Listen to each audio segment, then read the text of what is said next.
Scars के बारे बात हुई है तो स्कार्स जो हैं वो बच्चियों के रह जाते हैं। बहुत सी ऐसी हमारी ख़वातीन हैं, लड़कियां हैं जिनकी जवानी में दाने हुए, उसके बाद वो स्कार्स रह गए। अब बड़ी मशीन्स आ गई हैं। Is it safe to get those lasers done for your scars? बिल्कुल आमना, सबसे पहले तो मैं ऐड ये करूँगी कि स्कार रहते क्यों हैं। अक्सर बच्चों का मसला ये आता है कि बच्चों को बहुत ज़्यादा आदत होती है अपने दानों को यूं करके उतारने की। यंग लड़कियों, लड़कियाँ हों लड़के हों, बहुत ज़्यादा आदत है। अब एक्नी निकल आई है ना, उसको मैं यूं करके उतार लूँगा।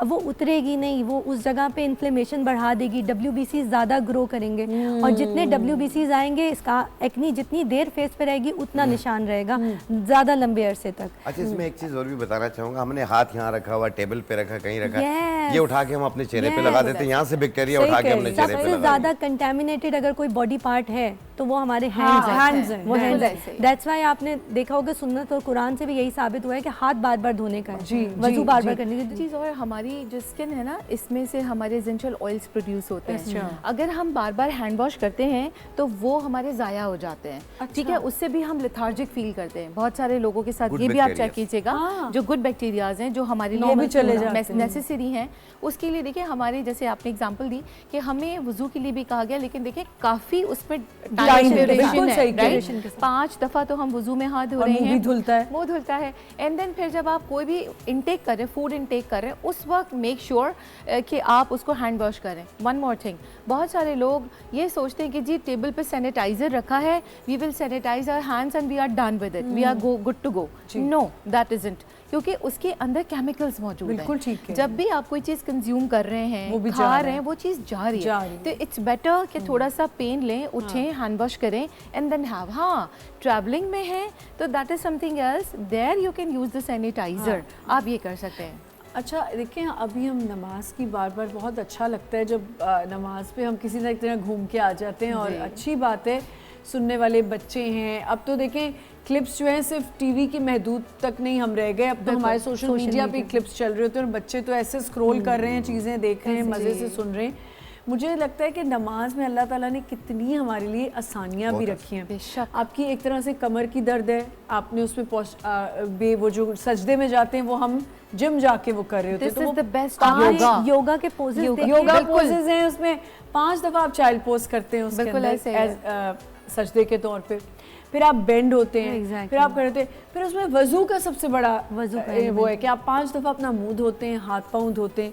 तो अल्लाह ताला ने उसी में हमारी सारी चीज़ें रखी। देखिए उसमें स्किन भी प्योरीफाई हो गई, बिल्कुल आपका योगा भी हो गया। एक चीज़ मैं यहाँ ऐड करूँगी कि आप लोग उसके अंदर ये कर सकते हैं, जो वेट वॉचर्स हैं जो चाहते हैं कि जी हमारा वेट लॉस हो जाए, एक अच्छी सी टिप देती हूँ कि आप को ये होता है ना, बहुत सारे लोगों को जी हम पानी पीना भूल जाते हैं। कहते हैं ना कि मैक्सिमम पानी लें, हाइड्रेटेड रहें, 8 ग्लासेस पिएं। लोग कहते हैं कैसे पिएं 8 ग्लासेस?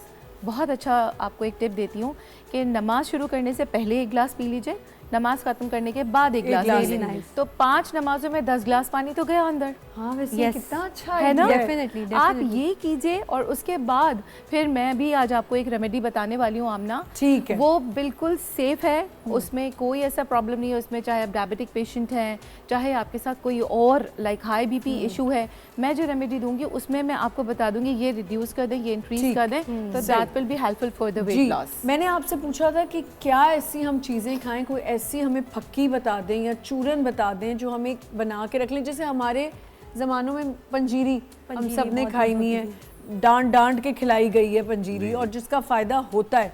अब मुझे बताएं, पंजीरी खाएं या कोई ऐसी चीज़ें खाएं जो हमारी रोज़मर्रा की ज़िंदगी में हमें ताकत दें?